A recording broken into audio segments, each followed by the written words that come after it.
Hallelujah. सर्वप्रथम प्रभु यीशु मसीह को धन्यवाद देता हूँ इस अनुग्रह मिनिस्ट्री सेवा में।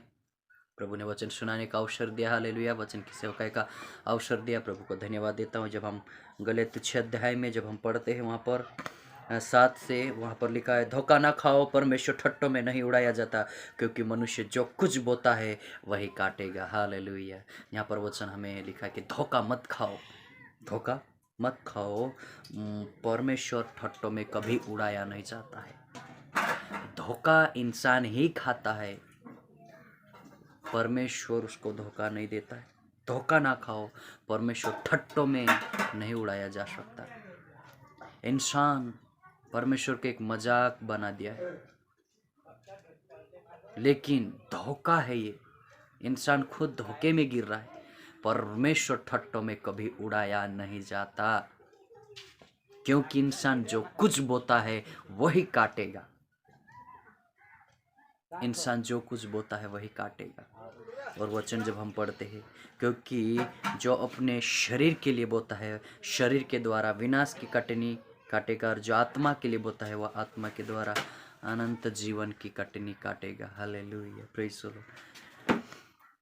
शरीर के द्वारा बोना, शरीर के द्वारा विनाश की काटनी कटना, क्योंकि इंसान जो शरीर के द्वारा जो बोता है या शरीर के द्वारा जो करता है, उसके द्वारा ही उसको प्रतिफल मिलता है। शरीर के द्वारा पाप करेगा तो उसको पापी, आगे पाप करेगा तो पाप की मजदूरी मृत्यु है। पाप की मजदूरी भुगतना पड़ता है ना। जो कुछ बोता है वो उसको क्या करता है, फसल काटना ही पड़ता है। इंसान श्राप में है, दुख में, समस्या है, कष्टों में, मुसीबत में, ये उसकी ही गलती के कारण है, क्योंकि परमेश्वर ठट्टों में नहीं उड़ाया जाता। और वचन भी कहता है, क्योंकि जो शरीर के लिए बोता है वह शरीर के द्वारा विनाश की कटनी काटेगा, और जो आत्मा के लिए बोता है वह आत्मा के द्वारा अनंत जीवन की कटनी काटेगा। हालेलुया। के द्वारा जो बोता है वो विनाश की काटनी काटेगा। जो आत्मा के लिए बोता है वो आत्मा के लिए बोता है, वो क्या करता है, आत्मा के लिए बोने वाला अनंत जीवन की कटनी काटेगा।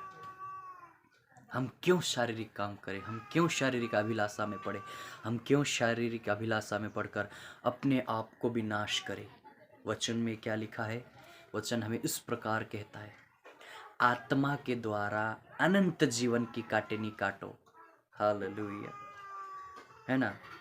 इसलिए यदि हम ढीले ना पड़े तो हम उचित समय पर कटनी काटेंगे। यदि हम कटनी काटने समय ढीले पड़ गए तो वो फसल कौन काटेगा। इसलिए हमें दृढ़ रहना, हमें स्थिर रहना, हमें प्रभु में बलवंत बने रहना है, प्रभु के कामों में अड़े रहना है, प्रभु के काम करते रहना है। हालेलुया।